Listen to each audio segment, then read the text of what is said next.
Hello साथियों, कैसे हो आप सब लोग। आशा करता हूँ कि आप सब लोग स्वस्थ होंगे और अच्छे से अपनी तैयारी को आगे कंटिन्यू कर रहे होंगे। तो दोस्तों, आज की वीडियो कुछ डिफरेंट रहने वाली है। देखो, जैसे कि 10 फरवरी को हमारा ग्रुप डी का एग्ज़ाम बंद हो गया या ख़त्म हो गया, और उसके बाद 23 फरवरी को हमारी ऑब्जेक्शन विंडो भी बंद हो गई। अब सबके मन में एक ही सवाल है कि रिजल्ट कब आएगा और कट ऑफ कितनी जाएगी। तो आज की इस वीडियो में हम बात करेंगे एक सटीक डेटा के साथ कि हमारी कट ऑफ कितनी जा सकती है और क्या हमें पीईटी एग्ज़ाम की तैयारी शुरू करनी चाहिए, पीईटी की तैयारी या नहीं करनी चाहिए। तो सबसे पहले हम बात करेंगे रिजल्ट की डेट के बारे में। तो देखो, रिजल्ट की अभी भी कोई भी ऑफिशियल डेट अनाउंस नहीं की गई है, लेकिन हम पिछले ट्रेंड्स को देखते हुए इस वीडियो में बात करेंगे कि रिजल्ट की एक्सपेक्टेड डेट कब हो सकती है। देखो, पूरी संभावना है कि जो हमारा मार्च रहने वाला है, मार्च, है ना, तो जो मार्च का दूसरा या तीसरा जो वीक रहने वाला है उसमें हमारा रिजल्ट एक्सपेक्टेड हो सकता है। अब मैं ये बात कैसे कह रहा हूँ, देखो, सबसे पहले तो रेलवे का ये ट्रेंड रहा है कि आंसर की आने के बाद 20 से 25 दिन के अंदर वो रिजल्ट घोषित कर देते हैं। ऐसा हर बार करते आए हैं वो।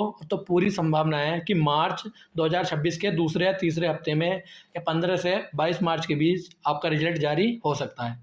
और रिजल्ट के तुरंत बाद जो है आपका स्कोर कार्ड भी आ जाएगा, जिसमें आपको अपने नॉर्मलाइज मार्क्स पता चल जाएंगे, है ना। तो जैसे कि मैंने आपको बताया कि मार्च के सेकंड या थर्ड वीक में आपका रिजल्ट आ सकता है, और आपको 2 मान लो या 5 मान लो, इतने दिन के बाद अपने नॉर्मलाइज मार्क्स भी पता लग जाएंगे।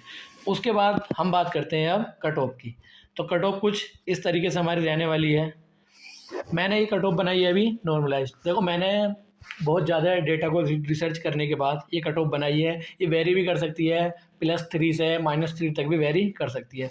तो जिनके भी मार्क्स यूआर कैटेगरी में 68 से 74 के बीच हैं, है ना, ये नॉर्मलाइज मार्क्स हैं। मैंने रो स्कोर के बेसिस पे भी कट ऑफ बनाई है, तो वो मैं भी आपको आगे वीडियो में बताता हूँ, है ना।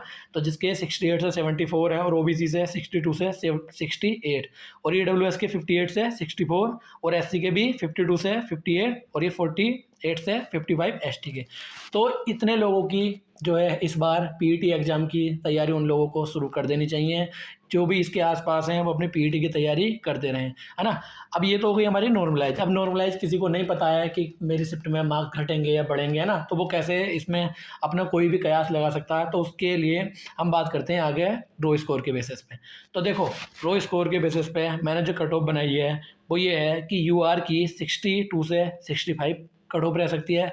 तो वो अपना जो है, जिसके भी इतने मार्क्स लो स्कोर पे हैं, तो वो अपना पीईटी की तैयारी शुरू कर दें। बिल्कुल भी ना सोचें, आप तैयारी शुरू कर दें। पिछली बार भी ऐसा हुआ था, बहुत लोगों के एग्ज़ाम क्लियर हुआ, लेकिन उन्होंने पीईटी की तैयारी शुरू नहीं की थी, इसी डर से कि मेरा तो निकलेगा नहीं तो मैं क्या करूं। तो फिर बाद में उनका एग्ज़ाम क्लियर हुआ, लेकिन वो पीईटी में पास नहीं हो पाए, क्योंकि रेलवे ज़्यादा टाइम नहीं देता है पीईटी के लिए, है ना। तो उसके बाद देखो, ओबीसी के लिए 58 टू 62 जिसके भी मार्क्स हैं, है ना, वो अपनी तैयारी में लग जाएँ। तैयारी बिल्कुल कंटिन्यू करते रहें। पीईटी में आप ग्राउंड पे आज से ही पहुंच जाएं। और उसके बाद ईडब्ल्यूएस वाले 52 से 56 बिल्कुल अपनी तैयारी में लगे रहें। आप कोई भी रेस से बाहर नहीं है, आप अपनी तैयारी करते रहिए। और एससी एसटी वाले 45 टू 50, जिन लोगों के भी इनके करीब या इनसे 2 या 4 नंबर ऊपर या नीचे भी मार्क्स हैं, वो अपनी तैयारी में लगे रहें। आपको तैयारी करने से कुछ भी नुकसान नहीं होने वाला। मान लो आपकी ये तैयारी होगी, आपको कोई ना कोई और एग्ज़ाम भी होगा, तो आप उसमें अच्छा कर जाएंगे, है ना। अभी से तैयारी होगी। और ये भी अगर आप इसके आसपास आपका स्कोर है, तो आप इसकी तैयारी करते रहिए। पीईटी एग्ज़ाम में ज़्यादा टाइम आपको नहीं मिलेगा, और आप अच्छे से एग्ज़ाम को क्वालिफाई कर। जैसे मैंने नीचे लिखा है कि मेहनत कभी बेकार नहीं जाती है। तो आज आप अगर यहाँ भी मेहनत करते हैं, तो कोई ना कोई एग्ज़ाम आपका जिसमें फिजिकल होगा, तो वो आपकी मेहनत वहाँ भी काम आ जाएगी, है ना। देखो, अब पहली बात तो ये एक मैंने ओवरऑल कट ऑफ बताई है। अब इस बार जो है जोन वाई पेपर था, तो जोन वाई भी कट ऑफ वेरी करेगी। जैसे कुछ जो है हाई कट ऑफ जोन होते हैं, जैसे इलाहाबाद हो गया, पटना हो गया, अजमेर हो गया ना, इस टाइप के जितने भी हाई जोन होते हैं। अब जैसे लो कट ऑफ वाले हैं, लो कट ऑफ वाले मुंबई, चेन्नई, गुवाहाटी जैसे, है ना, तो इनकी तो 60 टू 65 रह सकती है। लेकिन जो हाई कट ऑफ वाले हैं उनकी 70+ भी आपकी कट ऑफ जा सकती है। तो ये आप जोन बाई भी वेरी चीज़ें करेंगी, तो उसमें भी 2 या 3 नंबर का इधर उधर हेर फेर होगा।